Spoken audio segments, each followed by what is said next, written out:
بسم اللہ الرحمن الرحیم۔ السلام علیکم، آپ دیکھ رہے ہیں اسلام ود رابل۔ میدان کربلا میں حق کے خاطر جان قربان کرنے والوں میں امام حسین علیہ السلام کے 72 ساتھی تھے جو اس عظیم معرکے میں شہید ہو کر تاریخ میں زندہ جاوید ہو گئے۔ امام حسین علیہ السلام کے باوقار ساتھیوں میں ایک نام ذوالجناح کا آتا ہے جو امام کے ہر مصائب اور آزمائش میں آپ کے ساتھ رہا اور آخری دم تک آپ کا ساتھ نہیں چھوڑا۔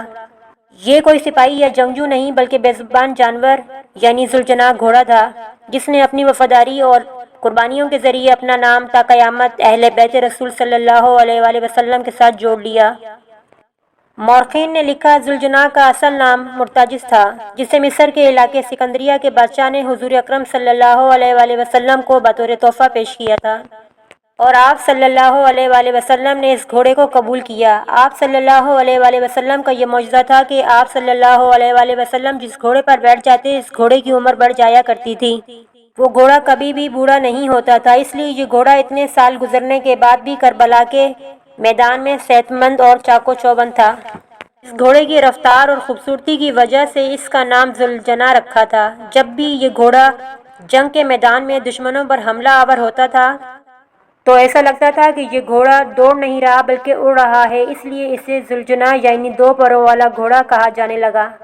حضرت امام حسین علیہ السلام کو بچپن سے اس گھوڑے سے بہت لگاؤ تھا۔ ایک مرتبہ حضرت امام حسین علیہ السلام اپنے نانا حضور اکرم صلی اللہ علیہ وآلہ وسلم کے پاس ملنے آئے تو آپ صلی اللہ علیہ وسلم اس گھوڑے کے پاس موجود تھے تو آپ صلی اللہ علیہ وآلہ وسلم نے اپنے لاڈلے نواسے کو دیکھا تو بہت خوش ہوئے اور پوچھا، کیا بیٹا تم اس گھوڑے پر سواری کرنا چاہو گے؟ تو آپ علیہ السلام نے کہا ہاں، تو آپ کی یہ بات ذوالجناح نے بھی سن لی اور آپ کے قریب آ گیا۔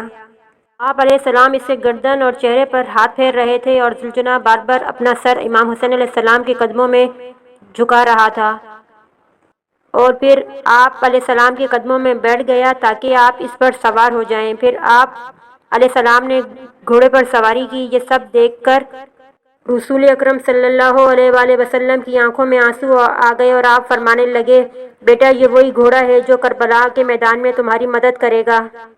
پھر آپ صلی اللہ علیہ وآلہ وسلم نے یہ گھوڑا حضرت علی رضی اللہ تعالیٰ عنہ کو دے دیا۔ حضرت علی رضی اللہ عنہ نے اس کی پرورش کی، جبکہ بعض اہل علم ذوالجناح کو ایک مقدس گھوڑا تصور کرتے ہیں۔ ذوالجناح کے بارے میں یہ بات مشہور ہے کہ جب یزیدیوں نے کربلا میں امام حسین علیہ السلام پر پانی بند کر دیا تو ذوالجناح کو بہت بار پانی پینے کا موقع ملا لیکن اس نے پانی نہ پی کر حضرت امام علیہ السلام سے کیے گئے وعدے کو وفا کر دیا۔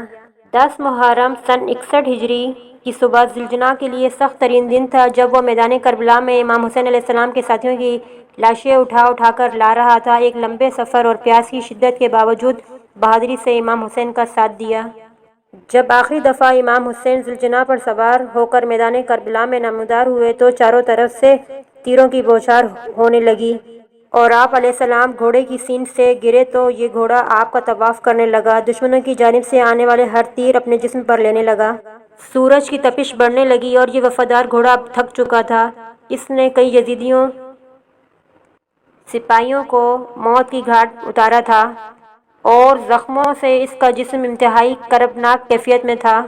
روایتوں میں آتا ہے کہ اس کے بعد بھی ذوالجناح نے یزیدیوں کے 60 سے زائد سپاہیوں کو موت کے گھاٹ اتارا اور اہل بیت کی لاشوں کے ارد گرد چکر لگانے لگا اور زور زور سے ہنہنانے لگا اور امام حسین علیہ السلام کے خون سے اپنی پیشانی کو تر کر لیا اور اپنے پاؤں کو اتنے زور سے زمین پہ مارا کہ اتنی آواز پیدا ہوئی کہ پورا میدان میں سناٹا چھا گیا۔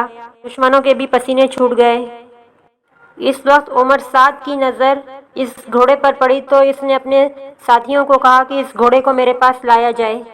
وہ سپاہی ذوالجناح کو قابو نہ کر سکے۔ ذوالجناح زخمی حالت میں دوڑتا ہوا بیویوں کے خیموں کی طرف آیا اور اپنی اس حالت سے امام مظلوم کی شہادت کو بیان کر دیا۔ اہل بیت کی خاتون ذوالجناح کے چاروں طرف جمع ہو گئیں۔ بعض روایتوں میں ہے کہ ذوالجناح دوڑتا ہوا نہر علقمہ کی جانب گیا جہاں حضرت عباس رضی اللہ تعالیٰ عنہ علمدار شہید ہوئے تھے۔ وہ اس نہر میں داخل ہو کر کہیں غائب ہو گیا اور بعض نے لکھا کہ وہ صحرا میں چلا گیا اور پھر کبھی نہیں دیکھا گیا۔ ملتے ہیں ایک نئی ویڈیو کے ساتھ، اجازت دیجیے گا اس اپنے پن کے ساتھ کہ اپنا بہت خیال رکھیے گا۔ اللہ حافظ۔